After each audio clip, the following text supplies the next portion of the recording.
Marcus Ellington was 39 years old when a Mecklenburg County judge dissolved his marriage, awarded his wife the house he had spent 4 summers renovating, and handed him a certified check for $3,800. He walked out of that courthouse in a gray button-down he had ironed that morning, because some habits are harder to break than a marriage. 2 duffel bags in the trunk of a 2016 Ford F-150, and nowhere to go that felt like his. Renata had not just ended things.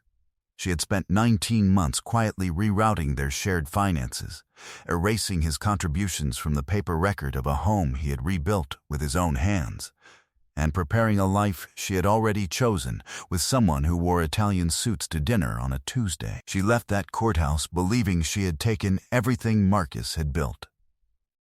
She was right about the house. She was wrong about the engineer. 3 years later, Marcus Ellington arrived at Charlotte Douglas International Airport on a private Gulfstream G450, and Renata was standing 40 feet away in the executive terminal when the door opened. In the 72 hours that followed, she called his number 61 times. He did not answer once. What he did instead would cost her everything she thought the judge had given her. Before we jump into the story, comment where in the world you are watching from and subscribe, because tomorrow's story is one you need to hear. The morning smelled like sawdust and the particular quiet that settles over a house before anyone else wakes up. Marcus had been up since 5, not because his alarm told him to, but because his mind had already moved on to the next thing while his body was still in bed, and staying horizontal felt like a waste of what the morning was offering. He stood at the kitchen island in a worn Henley and work boots he had not yet laced, studying a set of structural drawings spread across the counter the way other men studied the newspaper. His coffee sat at the edge of the drawings, black, still hot, leaving a faint ring on the corner of a page that showed the load calculations for a pedestrian bridge his firm was consulting on in South End, Charlotte. He moved through the columns of numbers with a red mechanical pencil, making small notations in the margin. Not corrections exactly, just confirmations. A man checking that the math he already knew in his head matched the math on the page. This was Marcus at 39. Precise, unhurried, the kind of quiet that people sometimes mistook for indifference until they needed something load-bearing done right. The house around him was proof of what that quiet produced. A 3-bedroom craftsman on Tuckasegee Road in Enderley Park, a neighborhood that had been finding itself for years, block by block, and was finally starting to like what it saw. He and Renata had bought it 5 years ago when the bones were sound and the price reflected the cosmetic damage: a sagging back porch, a kitchen that still thought it was 1987, a master bathroom with a pink tile situation that took him 3 weekends and 2 tubes of grout to resolve. He had done all of it himself. The kitchen cabinets, rebuilt from scratch on a March Saturday while Renata was at her book club, painted the color she had chosen from a swatch book she carried for 2 weeks. The back porch, redecked in pressure-treated pine over a long Labor Day weekend. Every board measured and cut and set level without shims, because Marcus did not believe in shims.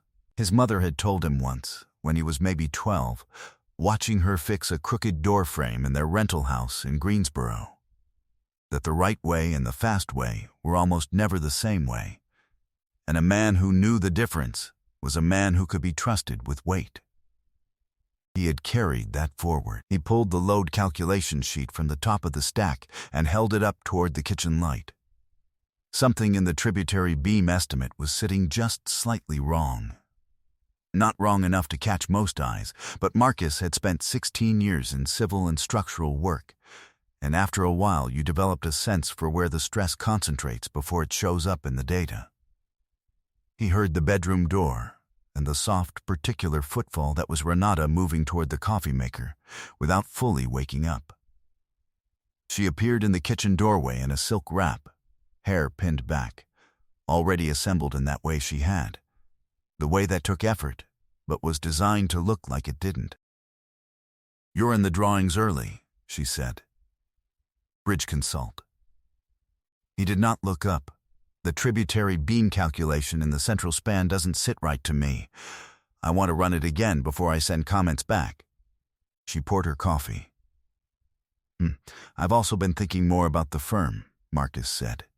He kept his voice easy. Ben mentioned last week that 3 of the mid-sized contractors they work with are bleeding money because they're still getting structural sign-offs from the big consultancies, paying enterprise rates for turnaround time that doesn't match their project scale. There's a real gap in the, "Did you call the HVAC company about the upstairs unit?" Renata asked. She was looking at the backyard through the window above the sink. Marcus stopped. He looked at her for a moment. The particular patience required to not say what he was thinking. "I'll call today," he said. "They said if we wait past the 15th, we go to the end of the summer queue." She refilled her cup and moved toward the hallway. "Don't forget Corey's thing Friday. He's expecting us both." And she was gone. The bridge consult returned to the counter. The idea folded itself back into the place where ideas lived when the room had no space for them. He thought about what he had almost said. Independent structural consulting firm, boutique, mid-size contractors only, faster turnaround, competitive rate, the kind of thing that had been forming in his mind for going on 3 years. He had brought a version of it to Renata twice. Both times she had listened carefully, nodded in all the right places, and then walked him through the timing, the cash flow risk, the stability they were still building. She was never unkind about it. She was measured. Reasonable in the tone that signaled a conversation was already over. He opened the banking app to transfer the insurance payment. The screen loaded. He read the number. He read it again. The joint savings account showed a balance of $6,400. It should have been closer to $54,000. Marcus set his pencil down on the drawing. He did not move for a long time. The coffee steamed beside him. The number did not change. He opened the transaction history and began to scroll, and the further back he went, the more specific the cold feeling became. Not panic. Something more contained than panic. The precise sensation of a structural engineer watching a load path that doesn't add up, working backwards through the math to find where the failure was introduced. He cross-referenced 19 months of deposits against the account activity. He pulled up his direct deposit records from the firm's HR portal. And there it was. 17 months ago, the automatic transfer that pulled $2,400 from every payroll deposit into joint savings had been quietly modified. The amount had been dropped to $50 per cycle for 17 months, while the balance moved out through withdrawals he could not immediately trace because Renata managed the account credentials, and his visibility was partial. He sat back in the kitchen chair he had stripped and refinished himself 18 months ago. He thought about every time he had asked about the savings over the last year and a half. Every time Renata had said, "We're being conservative right now. Marcus, we've talked about this. I'll send you the updated summary this weekend." And he had nodded, because she was organized, and he trusted her read on the household accounts the way he trusted her read on most things. Because that was the arrangement. Because that was what building a life together looked like, from the inside. He picked up his phone. He photographed every screen, transaction history, account structure, the routing change in its date, the withdrawal pattern. He opened his laptop and created an email address he had never used, forwarded everything he could access to it, then closed every tab and set the laptop exactly where it had been on the counter. He laced his boots. He drove to work. He ran the tributary beam calculation and sent his comments back before noon. For the next 4 days, he was the same man he always was. He came home on time. He recaulked the upstairs shower because the seal had been going soft for a month, and it was the kind of thing that became a problem if you let it wait. He ate dinner across from Renata on Wednesday. She talked about a closing at her commercial real estate firm, asked him something about a mutual friend, and he answered everything cleanly, without a shift in his voice. But in the dark after she slept, he lay in the ceiling's quiet and let himself see it plainly. Not just the money, the full architecture of it, the way the business conversation always ended before it could become a real conversation. The way she had managed the accounts since they merged finances, back when her income was higher, and it made sense for her to be the organized one. Back when that arrangement was practicality and not what it had apparently become. The difference between those two things was the entire weight of 17 years. On the morning of the fourth day, he came home at 5:30 to find a white envelope tucked into the storm door. He read the petition for dissolution of marriage on the front porch in the cooling afternoon, still in his work clothes, still carrying his sight bag. He read it twice. Then, he folded it and went inside. Something settled over him. Not the hot falling feeling of shock, something flatter and more total. The recognition of a man who builds load-bearing things for a living, looking at a structure that was never what it appeared to be, seeing now, finally, where the load was actually going. This was not a collapse. This was a blueprint. The courtroom smelled like old climate control and decisions that had already been made. Marcus sat at the table on the left. Renata sat at the table on the right. 9 years of marriage, and they were 10 feet apart facing the same direction, which was the loneliest geometry he had ever been asked to sit inside. Renata's attorney was a woman named Patricia Gould. Sharp, prepared, the kind of deliberate speaker who had rehearsed every sentence twice before breakfast. She presented a financial narrative built on 19 months of careful documentation. A record that showed Marcus's contributions to the joint savings as minimal, that positioned Renata as the primary financial steward of the marital home. That turned the slow, controlled drain of a joint account into something that looked, on paper, like disproportionate contribution. Marcus's attorney filed 2 objections. Both were noted. Neither changed the outcome. The house on Tuckasegee Road was awarded to Renata at 11:14 on a Thursday morning. Marcus heard the words the way you hear something you already know is coming from a long way off. The kitchen cabinets he had built from raw stock. The back porch he had redecked over Labor Day. The master bathroom tile that had taken him 3 weekends and left his knees aching for a month. Gone, awarded on paper to the woman who had managed the accounts. The settlement check for $3,800 was placed in front of him. His share of what remained in joint savings after Renata's attorneys made their argument about her disproportionate contributions to the balance. He folded it once and put it inside his jacket. He did not say anything. There was nothing to say to a room that had already built its load path from documents that had been arranged specifically to tell a story where Marcus Ellington was a supporting character in his own marriage. He walked out. The F-150 had 2 duffel bags in the back seat, his laptop bag and his field tools. He had packed them 6 days ago. He drove without a direction for a while, through streets he knew, past intersections he had crossed 1,000 times.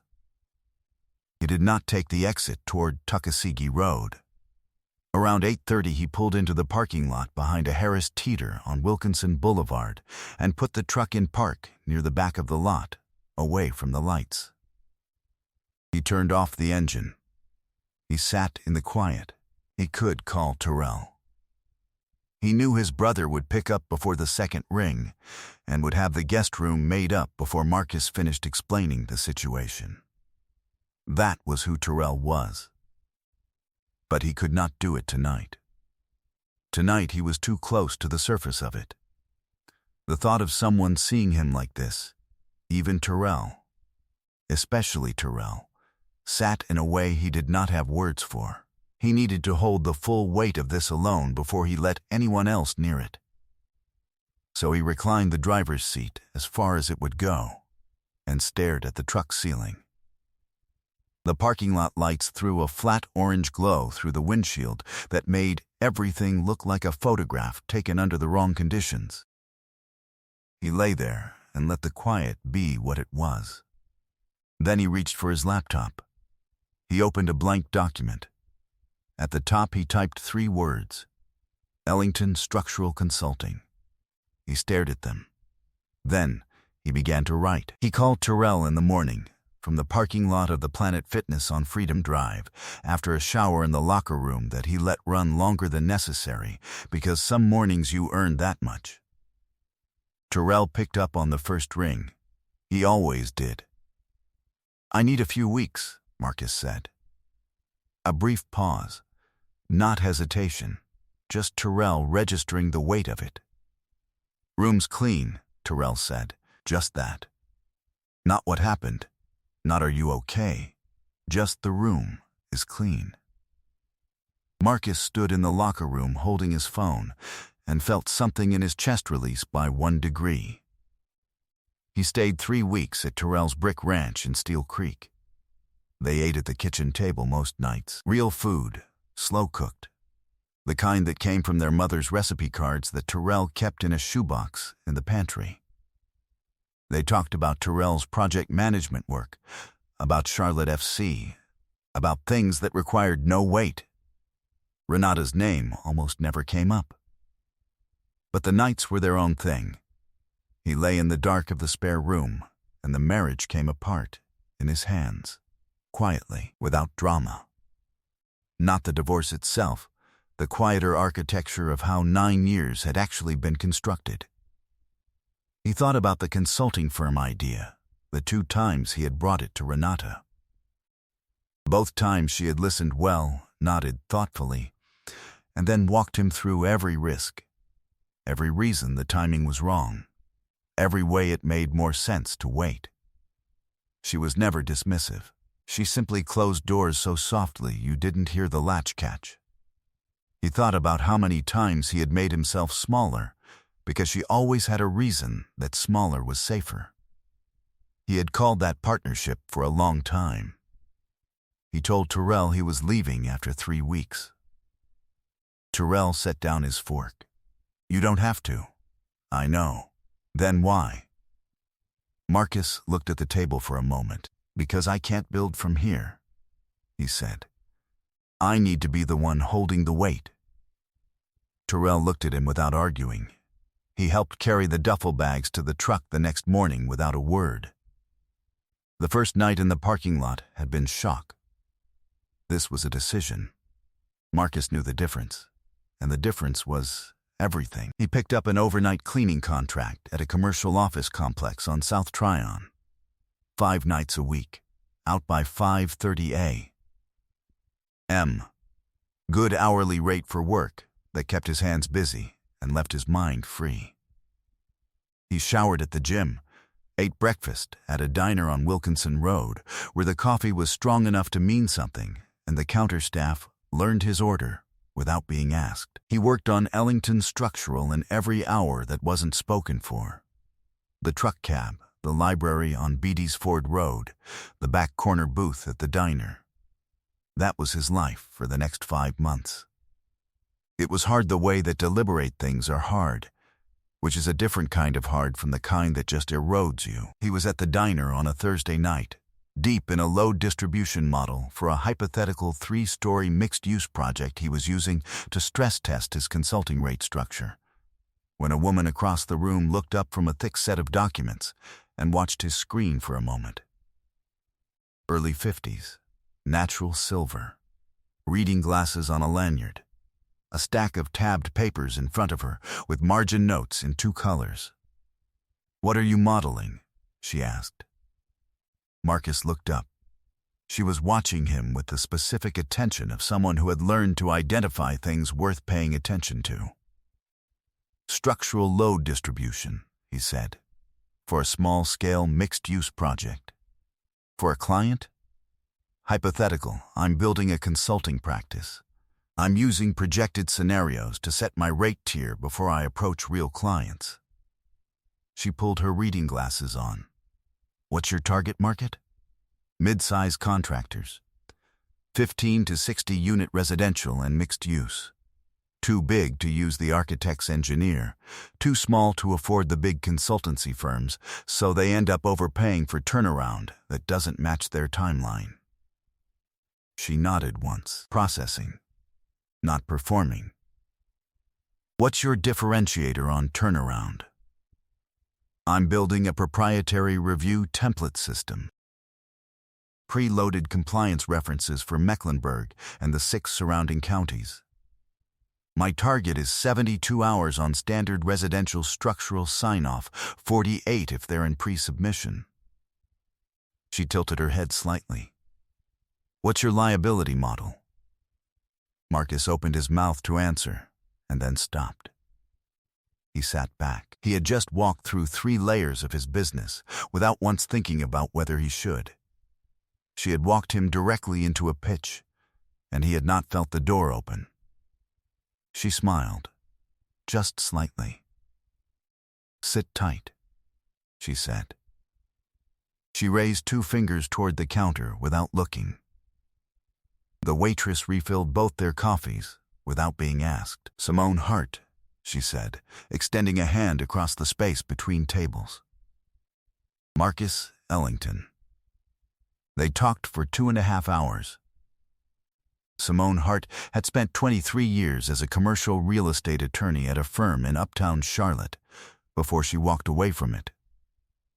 She had been doing small business advisory and strategic investment for the past 9 years. 7 businesses backed, 5 profitable. 2 she described as expensive tuition she did not intend to repeat. She spoke about both categories the same way, as data, as what she now knew because of what she had been willing to lose. She asked hard questions and let the silence after each one do its work. Marcus answered everything. He had been living inside this framework for 5 months, and he knew it the way you know something you have stress tested from every angle in every quiet hour you had. At one point she set her pen down and looked at him steadily. You've been building this alone. Yes. How long? 5 months. Something shifted in her expression. Not pity. Nothing close. The particular focus of someone recalibrating. The gap in the market is real, she said. Your rate model is slightly conservative, which I can explain. Your liability structure needs a second look before you take on a client. She paused. How close is your engagement framework? It needs work. Call me when it doesn't. She placed a card on the table. Clean, no logo. Simone Hart, Hart Advisory Group, a phone number. Marcus looked at it. Why? He asked. She tilted her head. You don't know me, he said. You don't know my work history. Simone picked up her pen and tapped it once against her documents. I've been doing this 9 years, she said. I know what I'm looking at when I see it. She left a 20 on the table and walked out. He called her 4 days later. The engagement framework was tight. What followed was not a stroke of luck. Marcus had not believed in luck since the 3rd time a structural calculation he ran by hand caught something the software missed, which was when he understood that precision was not a talent, it was a discipline, and the gap between those 2 things was where structures failed. Simone sharpened his approach over 3 weeks at her office in South Park. She connected him to his first 2 clients through her network.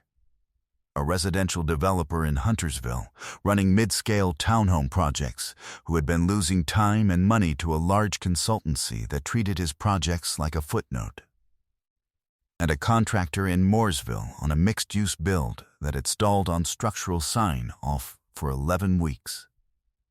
Both signed service agreements. Both had completed structural reviews within 5 days. Both renewed within 60 days. She invested enough to establish Ellington Structural as an LLC with real operating capital. In exchange, she took 14% equity. Marcus kept 72.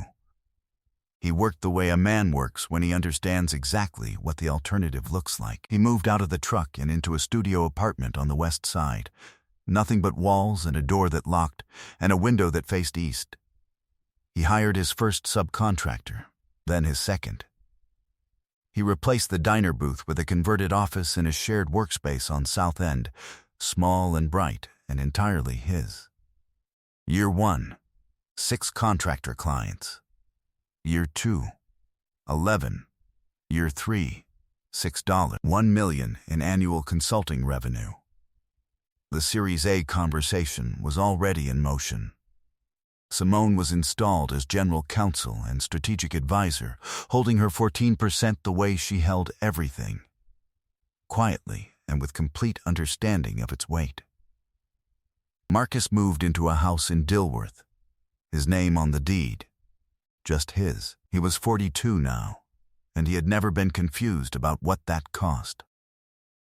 He was on his way through Charlotte Douglas International for a client meeting in Nashville, moving through the executive terminal with a carry-on and his site laptop bag, when his publicist sent a text.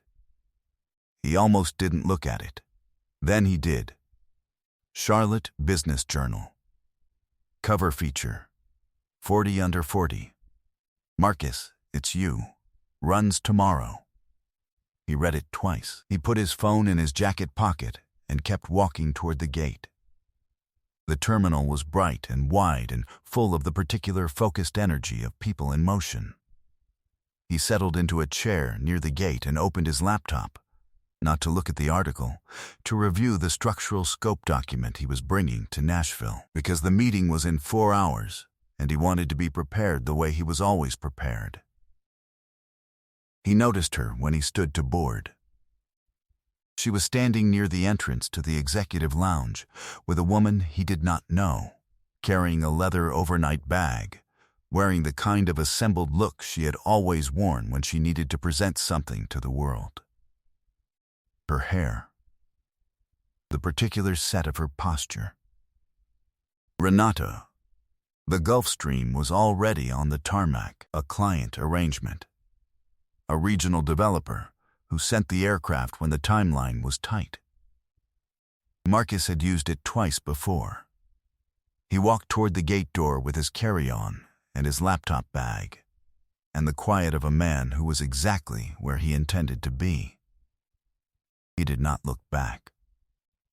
But he knew she had seen him. He knew from the specific quality of the stillness that had fallen in his peripheral vision. The way a room goes quiet when it processes something it wasn't prepared for. She had no idea that the man she had spent 9 years calculating around had been building something she had never thought to look for. Marcus sat across from Simone in the client's Nashville conference room, the structural scope laid flat between them. The kind of window behind them that made cities look like they were trying to make an argument about themselves. He had been back from Nashville for 11 days when his phone first lit up with Renata's name. He was reviewing a load path analysis for a 4-story residential project in Noda when it happened. He looked at the screen for exactly as long as it took to understand what it meant. Then, he set the phone face down and went back to the analysis. She called twice more before noon. He did not answer. By that evening, 7 calls. By the next morning, 19. By the time he pulled into the parking deck below his South End office and rode the elevator up with a coffee from the place on the corner, the count had reached 61. 61 missed calls, not one voicemail. Simone was already at the conference table when he walked in, reading glasses pushed up on her forehead, her laptop open, a red pen working the margin of a contract amendment. Marcus set his phone on the table between them without saying anything. Simone looked at the screen. She read the call log straight through, no expression, just processing. She set it back down. "What do you want to do?" Marcus looked at the log for a moment. "I want to understand why she's calling," he said. "Not what she wants. Why she needs to. Simone held her coffee with both hands and waited. 61 calls, Marcus said. No voicemail. That's not someone who misses you. That's someone who needs something and hasn't found the language for it yet. He looked out the window at the skyline. Pull everything you can find on Corey Ashford. Simone reached for her laptop. He leaned back in his chair. His hands rested loose on the table. His face was still. A foundation engineer knew that what you couldn't see underground was more important than what you could see above grade. He had learned that at 24 on a bridge project in Concord that had to be redesigned from the footing up. You did not guess at what was underground. You investigated. Leon Pruitt was a compact man in his late 40s who wore the expression of someone accustomed to seeing things people thought they had hidden. He met Marcus at a sandwich counter on Central Avenue, sliding a manila folder across the table before they had exchanged a greeting. Marcus opened it and read it the way he read structural reports, straight through, no skipping, no assumptions first. The folder was 31 pages. Character statements, financial records, timestamps, property records. The affair between Renata and Corey Ashford had begun 16 months before she filed the divorce petition. The LLC was on page 11. Fontaine Ashford Property Holdings formed 8 months before she filed. 2 parcels, one in Plaza Midwood and one in Concord. Funded in part through cash transfers from the joint savings account over the 14 months preceding the filing. Combined current appraised value, approximately $1 million. Neither property had appeared in divorce discovery. Marcus closed the folder. He set his hands flat on the table. How clean is the paper trail connecting the LLC funding to the joint account transfers? Clean, Leon said. Traceable. She counted on it not being found. How long to complete the full LLC amendment history? Leon considered it. 5 days. 3, Marcus said. Leon nodded, stood, left a 4 on the counter for his water, and walked out. Marcus sat for a long moment. He thought about the courtroom, the carpet cleaner smell, the $3,800 check he had folded into his jacket, the 2 duffel bags he had packed 6 days before the hearing, already knowing. He had paid for that knowledge with a parking lot and a gym locker room and 5 months of 2A.M. cleaning shifts. He let that sit exactly as heavy as it was. Then he picked up his coffee and walked back to his truck. Leon delivered in 3 days. Marcus forwarded the complete package to Simone, who had it on Claudette Voss's desk within the hour. Claudette Voss was a financial fraud attorney whom Simone described as the last name opposing counsel wanted to see on an email header. She was methodical, relentless, and had built her practice on cases exactly like this one. She reviewed the full package in 2 days. Her assessment arrived in 4 sentences. The LLC formation timeline, the transfer records, the deliberate omission from divorce discovery. Together they constituted a viable civil claim for fraudulent concealment of marital assets. She was prepared to file immediately. Marcus told her he needed a few days. He continued running Ellington Structural. He sat in project meetings. He signed off on a scope revision for the Mooresville contractor. He reviewed a geotechnical report for a new client in Gastonia and made 4 margin notes that saved the client 2 weeks of redesign work. He let the information settle into him the way concrete cures, quietly, under pressure, until it could hold weight. On the 3rd evening, he drove to his mother's house in Greensboro. Lorraine had cooked smothered pork chops, rice, collard greens with smoked turkey, and a pan of cornbread that came out of the oven just as he pulled into the driveway. The kitchen smelled like every meal he had ever been called home to. He sat at the table where he had done homework in the 5th grade. They ate. Lorraine asked about the Nashville client, asked about Terrell's project management business, refilled his sweet tea without being asked. She did not ask about Renata. She did not ask about the case or Corey Ashford or any of it. After a while, Marcus set down his fork. "In 2 weeks," he said. "It ends." Lorraine nodded. She picked up her glass and held it with both hands and looked at him the way she had always looked at him, like she was reading something the rest of the world didn't have the angle to see. "I watched you build things your whole life," she said. "I watched you take the hard way, because the hard way was the right way, even when nobody was checking." She paused. "I also know you slept in that truck. Don't look at me like that." Terrell talks. Marcus looked at the table. "You didn't call me once to fall apart," she said. "Not once. You just put your head down and laid the foundation the way I taught you." She refilled his tea even though it didn't need it. "So I'm going to tell you something you already know, but I'm saying it out loud so it lives somewhere outside your head." She looked at him steadily. "What's coming in 2 weeks? You've already earned it. You earned it the night you sat in that parking lot with $3,800 and didn't quit."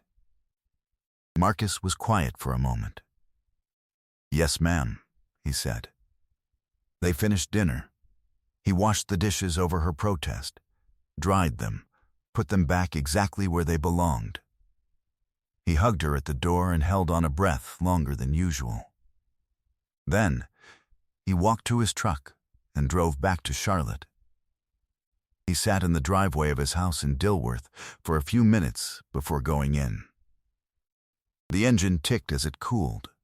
A neighbor walked a dog past the end of the block. The porch light was on, the one he had replaced himself, because the original fixture had started to flicker. This house had never belonged to anyone but him. He went inside. He had given Simone 3 instructions for the meeting location: private, neutral, conference room with a table long enough that the documents had room to breathe. The conference room at Claudette Voss's firm in Uptown was on the 20th floor. Glass walls, a long oval table, and a view of the skyline that caught the morning light at an angle that made the city look like it was paying attention. Marcus arrived at 8:55. Claudette was already seated at the far end of the table, a leather portfolio in front of her. No coffee, no small talk. The expression of someone who had been in this kind of room enough times to have stopped finding them interesting. Simone stood near the windows with her arms folded loosely, watching the street below. She confirmed last night. Simone said, without turning around, her attorney is a man named Dennis Wall. Real estate transactions, not a litigator. Marcus sat down in the chair directly facing the door. He had chosen it deliberately. He poured himself a glass of water and set both hands flat on the table and waited. At 9:07, the door opened. Renata walked in first. She was dressed in a slate blazer and trousers, hair smooth, heels, the assembled version of herself she deployed for rooms that mattered. Her posture was composed. She carried herself like a woman who had walked into difficult spaces before and come out fine. Her attorney followed. Dennis Waugh, a silver-haired man in a navy suit, the kind of presentation designed to signal authority before the first sentence. Renata's eyes moved across the room. They landed on Marcus. Something passed through her expression. Not surprise exactly. Something more complex that she controlled within a breath. Then her eyes moved to Simone, then to Claudette, and in the half-second they rested on Claudette, Marcus saw the recalibration. She hadn't known who Claudette was. She knew now. Renata sat down across from him. Waugh settled beside her, opened his briefcase, arranged papers.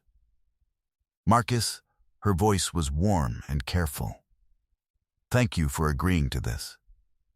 He looked at her. Waugh cleared his throat and spoke for 3 minutes, smooth and professional, presenting a proposal for a mutual revisitation of the settlement, flexible on both sides. All that was needed was a comprehensive release of any future claims related to the marriage or marital property. Clean, forward-looking. Everyone moves on. When he finished, the room held quiet. Marcus let the silence sit. He took one slow breath. He reached for the leather portfolio in front of him, opened it, removed a single folder, and slid it across the center of the table. He said nothing. Waugh picked up the folder and opened it. The first page was the LLC registration for Fontaine Ashford Property Holdings, filed 8 months before Renata served Marcus with a divorce petition. Behind it, the financial records tracing the transfer of funds from the restructured joint savings account to the LLC formation. Behind that, a sourced and dated timeline of the relationship between Renata and Corey Ashford, beginning 16 months before the filing. Behind that, a single-page signed statement from a colleague who had been present at 2 professional events at which Renata had described her husband as capable, but risk-averse, someone who did better in a structured environment than in a leadership one. And on the final page, the cover sheet of a civil fraud complaint for fraudulent concealment of marital assets, filed in Mecklenburg County 4 days prior. Claudette Voss's name appeared at the bottom as counsel of record.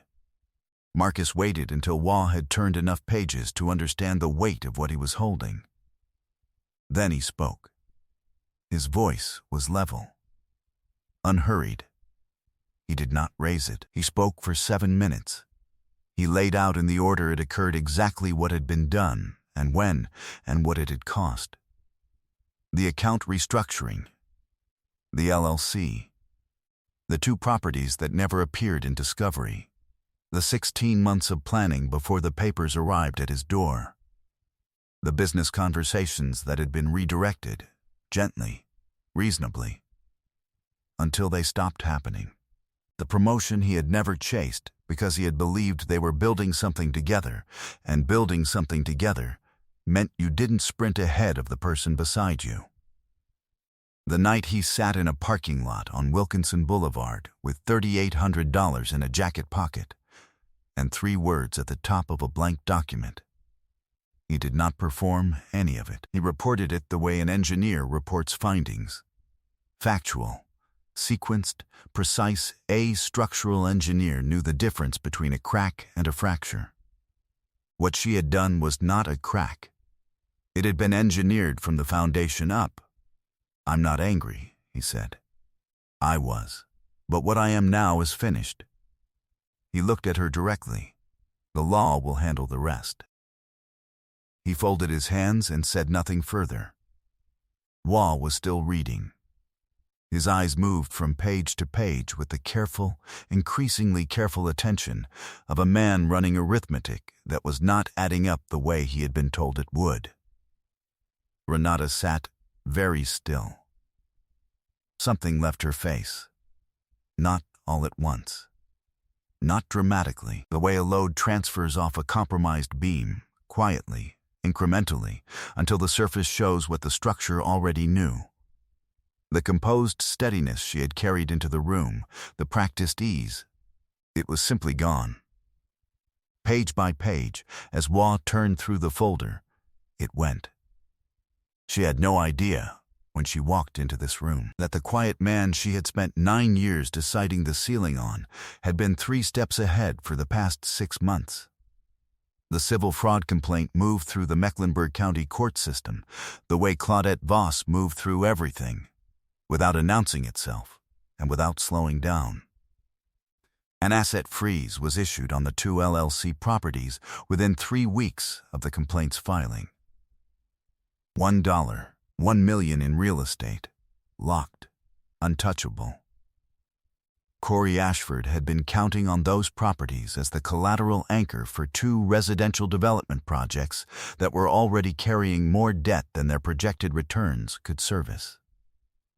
Without the properties, he had nothing to bring to a lender. Nothing to restructure around, nothing to hold the weight of what he had built on projections and the assurances of a woman who had told him the numbers were clean. They were not clean. The first project went into formal default 26 days after the freeze. The second followed 3 weeks later. Renata's firm placed her on administrative leave the same week the complaint became public record. A commercial real estate professional could not remain active under civil litigation for real estate fraud. Not at a firm with a reputation to protect. Not in North Carolina. Not anywhere that mattered. The administrative leave lasted 4 weeks. Then it became a termination. Leon Pruitt sent Marcus the information in a single text. No editorializing, just facts. Marcus read it, set his phone down, went back to the load path analysis he had been reviewing. Corey Ashford ended the relationship somewhere in the middle of all of it. Marcus never learned the exact date and did not try to find out. Two people who had built something on calculation had simply handed each other the final bill. Renata reached out through her attorney requesting an informal meeting, a coffee shop in their old neighborhood. Just a conversation. Marcus came with Simone. She looked different than she had in the conference room. Less assembled.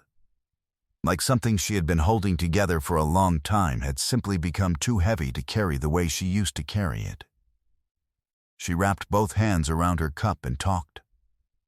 She said she had been scared of what Marcus was capable of. Scared of being beside someone who might one day stand somewhere she couldn't follow. She said that the pressure she had applied, the gentle redirections, the reasonable timing conversations, had come from knowing somewhere underneath it that he was capable of exactly this. She gestured at the vague shape of what this meant. She let that sit in the air between them. Marcus listened to every word. He did not shift in his chair. He did not interrupt. He let her finish completely, to the last sentence, to the silence after it. Then he let a moment pass. "You didn't call me 61 times because you missed me," he said.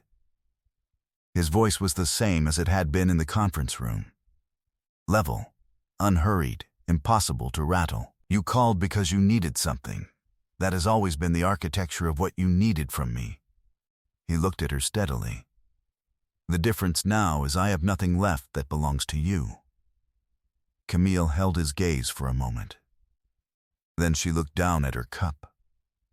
"The court will handle the rest," Marcus said. He stood. Simone stood beside him. He did not look back on the way out. The civil case settled 11 months later. $310,000, structured, binding, a legal agreement that would follow Renata's financial record for years in a way she would not be able to explain away. Claudette Voss called Marcus when the final papers were signed. She said, "Done," he said. "Thank you." That was the full conversation. Ashford Properties LLC filed for bankruptcy protection 15 months after the asset freeze. Leon sent a one-line text. Marcus read it, set his phone on the desk, and returned to the term sheet he was reviewing for the Series A close. Terrell's project management firm won its first major commercial contract. A subcontracting role on a mixed-use build in South End, a project Marcus had made quiet mention of to the right person at the right time. Terrell called when he found out. Neither of them said much. They did not need to. 18 months after the conference room, Ellington Structural Consulting closed an $18 million Series A funding round. The day the announcement ran, Marcus was sitting in his office on the 4th floor of a building in South End, Charlotte. 31 employees visible through the glass behind him. A waiting list of contractor clients. A company that had started as 3 words on a blank screen in a parking lot at 8:30 at night. Simone sat across his desk, reviewing the final language of the term sheet one last time. She looked up. "How does it feel?" she asked. Marcus considered the question the way he considered most things. Honestly, without rushing. Like I've been running the calculations on this structure for 3 years, he said, and I just watched it pass the load test. Simone smiled. The quiet kind. The kind that comes from being right about something for a long time and watching it finally stand on its own. She slid the term sheet across to him. He picked up a pen. He signed it. He set the pen down. He turned toward the window. The Charlotte skyline stretched out in the morning light, bright and wide and indifferent to the past. Somewhere beneath all of it, beneath the 18 million and the 31 employees and the contractor clients and the term sheets, he thought of a parking lot on Wilkinson Boulevard. Orange light through a windshield. 3 words at the top of a blank document. Ellington Structural Consulting. He had never needed anyone to see it coming. He had only needed enough clear ground to build.